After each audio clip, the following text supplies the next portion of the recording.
بسم اللہ الرحمن الرحیم۔ السلام علیکم ورحمۃ اللہ وبرکاتہ۔ رب ذوالجلال کے بابرکت نام سے شروع کرتا ہوں جو دلوں کے راز خوب جانتا ہے۔ میں اپنے تمام دوستوں کو امین خان وائس چینل میں دل کے گہرائیوں سے خوش آمدید کہتا ہوں اور اللہ پاک سے دعا کرتا ہوں کہ اللہ پاک آپ کے تمام جائز خواہشات کو قبول فرمائے، آمین۔ اور مور جنت سے آئے ہوئے جانور ہے۔ جنت میں گھومنے پھرنے اور کھانے پینے کے کو بہت کچھ تھا، لیکن جنت میں اکیلے اور تنہا ہونے کی وجہ سے حضرت آدم علیہ السلام اداس رہتے تھے۔ تو اللہ تعالیٰ نے حضرت آدم علیہ السلام کے بائی پسلی سے بی بی حوا کو پیدا کیا، اور یوں حضرت آدم علیہ السلام بی بی حوا کا ساتھ پا کر خوش ہو گئے، اور وہ دونوں جنت میں خوش رہنے لگے۔ اللہ تعالیٰ نے ان سے کہا کہ تم دونوں جنت میں جو چاہو کرو پیو گھومو پھرو، لیکن خبردار اس درخت کے قریب مت جانا اور نہ ہی اس کا پھل کھانا۔ اگر تم ایسا کرو گے تو تم ظالموں میں سے ہوگے۔ سانپ اور مور بھی اس وقت جنت میں رہتے تھے، اور وہ دونوں جنت سے باہر آئے جایا کرتے تھے۔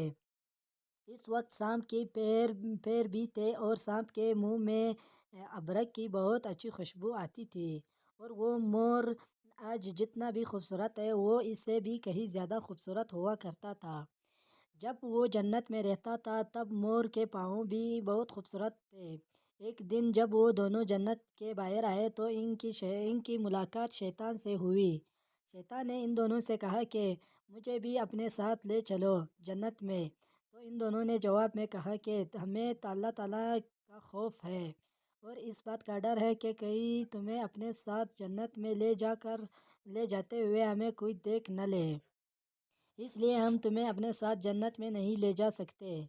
اس پر شیطان نے انہیں اپنے دوستی کا واسطہ دیا کہ ہم جنت میں ساتھ رہتے ہیں اور مجھے بھی جنت میں لے چلو۔ مور نہ مانا، لیکن شیطان نے ان کو دائمی زندگی کے خواب دکھائے، جس پر سانپ مان گیا، اور سانپ نے شیطان کو مشورہ دیا کہ میرے منہ میں بیٹھ جاؤ اور میں تمہیں جنت میں لے جا کر اگل دوں گا، اور اس طرح تمہیں کوئی دیکھ نہیں سکے گا۔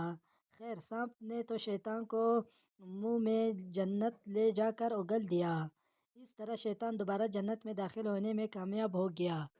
شیطان نے جب جنت میں حضرت آدم علیہ السلام اور بی بی حوا سے ملاقات کی اور ان سے کہا کہ میں تمہارا خیر خواہ ہوں، تم نے جنت میں اب تک اس پھل کو کیوں نہیں کھایا؟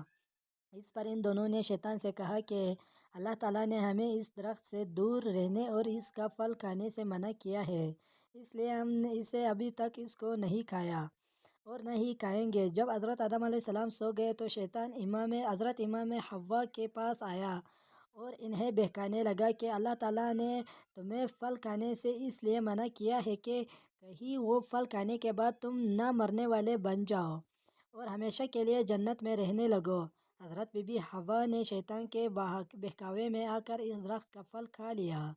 حضرت آدم علیہ السلام سو کر اٹھ گئے تو بی بی حوا نے انہیں بھی اس درخت کا پھل کھانے پر مجبور کیا، اور وہ پھل حضرت آدم علیہ السلام کو بھی کھلا دیا، جس سے ہی ان دونوں نے اس درخت کا پھل کھا لیا اور ان کا جنت کا لباس اتر گیا۔ تبھی اللہ تعالیٰ نے ان دونوں سے کہا کہ میں نے تمہیں اس درخت کے پاس جانے سے اور اس کا پھل کھانے سے اس لیے منع کیا تھا، لیکن تم دونوں نے میری بات نہ مان کر اور اس درخت کا پھل کھا کر اپنے جان پر بہت ظلم کیا۔ تب حضرت آدم علیہ السلام اور بی بی حوا کو اپنی غلطی کا احساس ہو گیا۔ ان دونوں نے اللہ تعالیٰ سے غلطی کی معافی مانگی۔